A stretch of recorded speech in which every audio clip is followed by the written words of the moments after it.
Halo, uh, halo, selamat pagi anak-anak. Good morning, student. How are you today? I hope all of you have a good condition.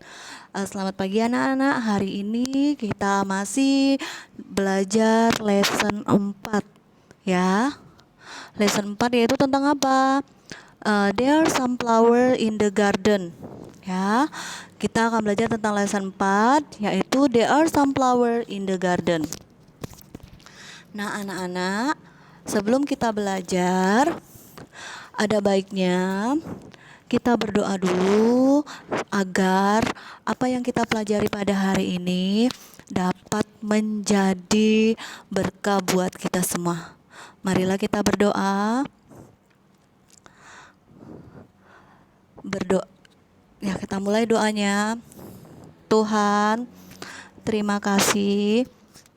Pada hari ini, Engkau masih memberikan kami kesehatan, sehingga kami dapat belajar bahasa Inggris hari ini. Terima kasih Tuhan atas berkah-Mu, sehingga kami selalu sehat dan dapat mengikuti pelajaran hari ini. Amin. Oke anak-anak, sebelum kita belajar, ada baik anak-anak siapkan dulu alat tulis, buku cetak, dan buku tulisnya.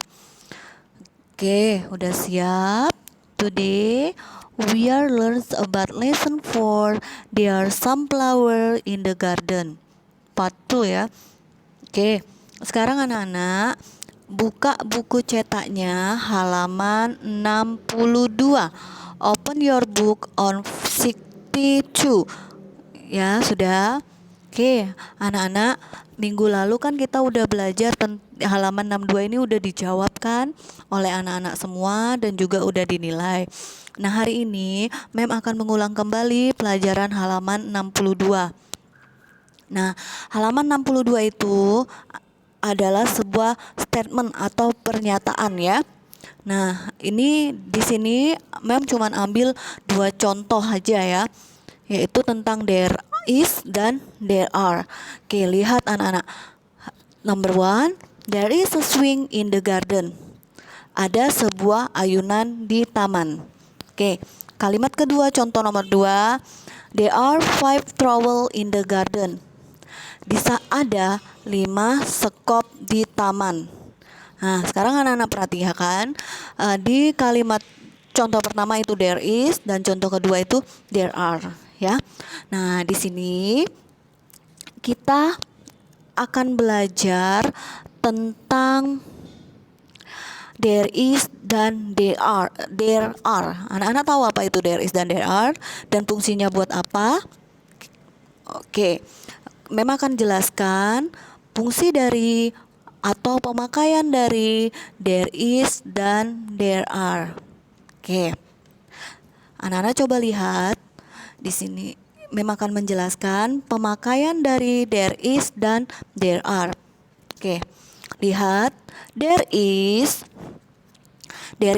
digunakan untuk menunjuk benda yang jumlahnya 1 ya. Perhatikan, there is digunakan untuk menunjuk benda yang jumlahnya 1.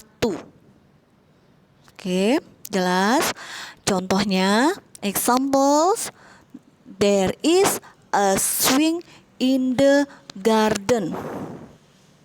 Ada sebuah ayunan di taman. Oke, contoh nomor 2, there is one broom in the garden. Nah, there is a swing. A swing itu artinya sebuah ayunan, berarti jumlahnya 1. Jadi kita menggunakan there is ya. One broom. One broom berartinya satu sapu lidi. Karena jumlahnya 1, berarti kita menggunakan there is. Oke, jelas? Oke, ya Ibu harap anak-anak bisa ya. There is itu digunakan untuk menunjuk benda yang jumlahnya 1. Oke, sampai sini jelas? Oke, sekarang pemakaian there are. Nah, lihat, there are digunakan untuk menunjuk benda yang jumlahnya lebih dari satu.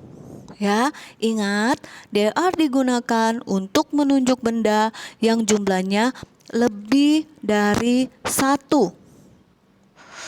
Dan kata bendanya memakai s. Ya, kata bendanya memakai s. Ya, kata bendanya menggunakan s. Di belakang kata bendanya menggunakan s. Ya, contoh. Sekarang Anak lihat. There are 5 trowels in the garden. Yang kedua, there are 3 brooms in the garden. Nah, lihat. 5 artinya 5. Trowels, lihat trowelsnya itu pakai s, berarti bendanya lebih banyak ya, ada 5. Berarti kita pakai there are. Dan itu lihat 3 brooms, 3 sapu lidi. Berarti bendanya lebih dari 1 dan kata bendanya juga memakai s. Berarti kita menggunakan there are. Oke, jelas? There are 5 trowels in the garden. Ada 5 sekop di taman. There are 3 brooms in the garden. Ada 3 sapu lidi di taman. Oke, jelas sampai sini? Oke, ulangi sekali lagi. There is digunakan untuk menunjuk benda yang jumlahnya 1. There are digunakan untuk menunjuk benda yang jumlahnya lebih dari 1 dan kata bendanya memakai s. Jelas? Oke, sekarang kita lanjutkan. Nah, tadi kan itu adalah pernyataan dalam kalimat positif. Gimana kalau kita dalam membuat kalimat tanya? Ya, sekarang Ibu jelaskan cara membuat dalam kalimat tanya. Kalau dalam kalimat tanya, kita menanyakan apakah ada sebuah ayunan. Berarti kan bendanya 1. Berarti kita menggunakan there is. Nah, untuk kalimat tanya, there is kan, tapi is-nya itu harus di depan kalau untuk kalimat tanya ya. Jadi, contohnya, is there a swing in the garden? Kasih tanda tanya. Ya, is there a swing in the garden? Apakah ada sebuah ayunan di taman?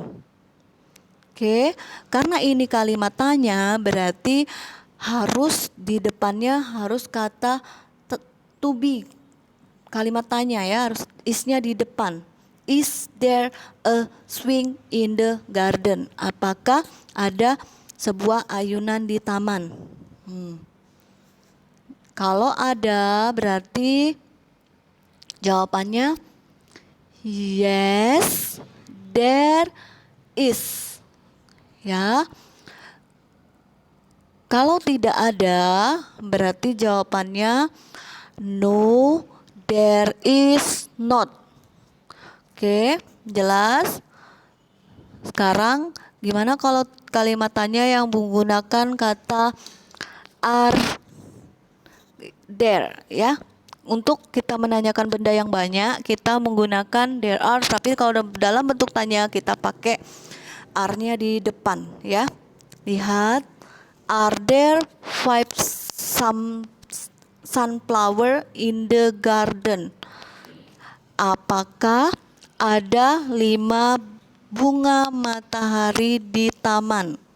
Lihat ya, are there berarti are-nya di depan, terus baru there, 5 sunflower in the garden. Apakah ada 5 bunga matahari di taman? Kalau ada, jawabannya apa? Yes, there are. Kalau tidak ada, jawabannya no, there are not. Ya. No, there are not. Oke, jelas? Oke, Bu harap semua anak-anak pasti bisa. Sekarang di sini ada sebuah latihan buat anak-anak semua.